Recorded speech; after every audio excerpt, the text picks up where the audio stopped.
ಜೈ ಜಗನ್ನಾಥ್. ಇವತ್ತು ಏನು ಮಾಡೋಣ ನೋಡಿ. ಯಾವಾಗ ನಾನು ಏನು ಮಾಡಿದ್ದೀನಿ, ನನ್ನ ಭಾಷೆಯಲ್ಲಿ ಇಟ್ಟಿದ್ದೀನಿ ವಿಡಿಯೋನ. ಅದಕ್ಕೆ ಯಾರೋ ಅಕ್ಕ ತಂಗಿ ಯಾರು ನೋಡ್ತಾ ಇದ್ದಾರೆ, ಅದಕ್ಕೆ ಅವರು ಹೇಳಿದ್ದಾರೆ ನಮ್ಮ ಭಾಷೆಯಲ್ಲಿ ಸ್ವಲ್ಪ ಹೇಳಿ ಅಂತ. ಅದಕ್ಕೆ ನಾನು ಕನ್ನಡದಲ್ಲಿ ಹೇಳ್ತಾ ಇದ್ದೀನಿ ನೋಡಿ. ಇವತ್ತು ಏನು ಮಾಡೋಣ, ಮಲ್ಲಿಗೆ ಕಾಳು ಇಟ್ಟಿದ್ದೀನಿ.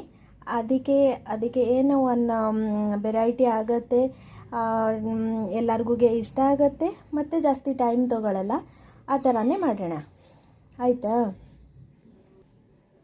ಇದು ನೋಡಿ, ಮೆಂತ್ಯ, ಸ್ವಲ್ಪ ಹೆಸರು ಕಾಳು, ಸ್ವಲ್ಪ ಇದು ಕಡಲೆಕಾಯಿ ಎಲ್ಲ ನೋಡಿ. 5 ನಿಮಿಷ ಆಯಿತು, ಈ ಥರ ಆಗಿದೆ. ಆಮೇಲೆ ನನ್ನ ಹತ್ರ ಸ್ವಲ್ಪ ಕಾರ್ನ್ ಇತ್ತು, ಅದಕ್ಕೆ ಅದು ಮಿಕ್ಸ್ ಮಾಡಿದ್ದೆ. ಕಾರ್ನ್ಗೆ ಜಾಸ್ತಿ ಟೈಮ್ ತೊಗೊಳ್ಳಲ್ಲ, ಅದಕ್ಕೆ ಕವರ್ ಮಾಡಬೇಕು.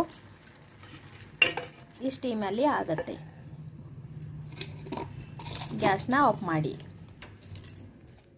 ಆಮೇಲೆ ಈ ಥರ ಟರ್ನ್ ಮಾಡಿದ್ದೀನಿ ನೋಡಿ. ಆಯಿತು ಈ ಕೆಲಸ.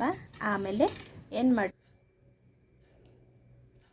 ಬನ್ನಿ ನೆಕ್ಸ್ಟ್ ಸ್ಟೆಪ್ನ ಮಾಡಬೇಕು. ಈಗ ಇದಕ್ಕೆ ನಾನು ಸ್ವಲ್ಪ ಉಪ್ಪು, ಖಾರ ಮತ್ತು ಅರಿಶಿನ ಪುಡಿ ಹಾಕಿ ಬಾಯ್ಲ್ ಮಾಡಿದ್ದೀನಿ.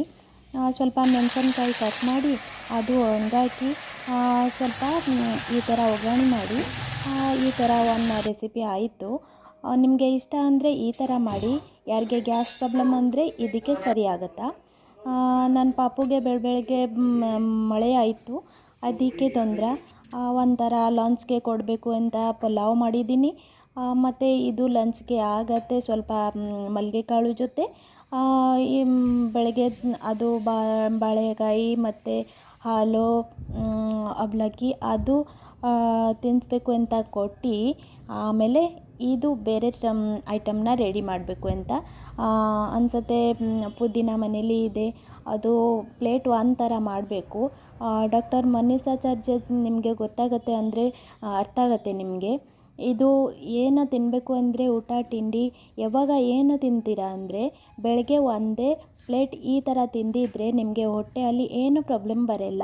ಅದಕ್ಕೆ ಈ ಸತಿ ಈ ಊಟಗೆ ನಾನು ಇದು ರೆಡಿ ಮಾಡಿದ್ದೀನಿ. ನಿಮಗೆ ಇಷ್ಟ ಇಲ್ಲ ಅಂದರೆ ನಿಮಗೆ ಯಾವ ಥರ ಟೇಸ್ಟ್ ಆಗುತ್ತೆ, ಇದು ಸಿಂಪಲ್ಲಾಗಿ ಮಾಡಿದ್ದೀನಿ.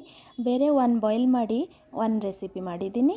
ಯಾವುದು ಇಷ್ಟ ನಿಮಗೆ ನನಗೆ ಕಮೆಂಟ್ ಮಾಡಿ, ಸಬ್ಸ್ಕ್ರೈಬ್ ಮಾಡಿ. ಬಾಯ್ ಬಾಯ್. ಜೈ ಜಗನ್ನಾಥ್.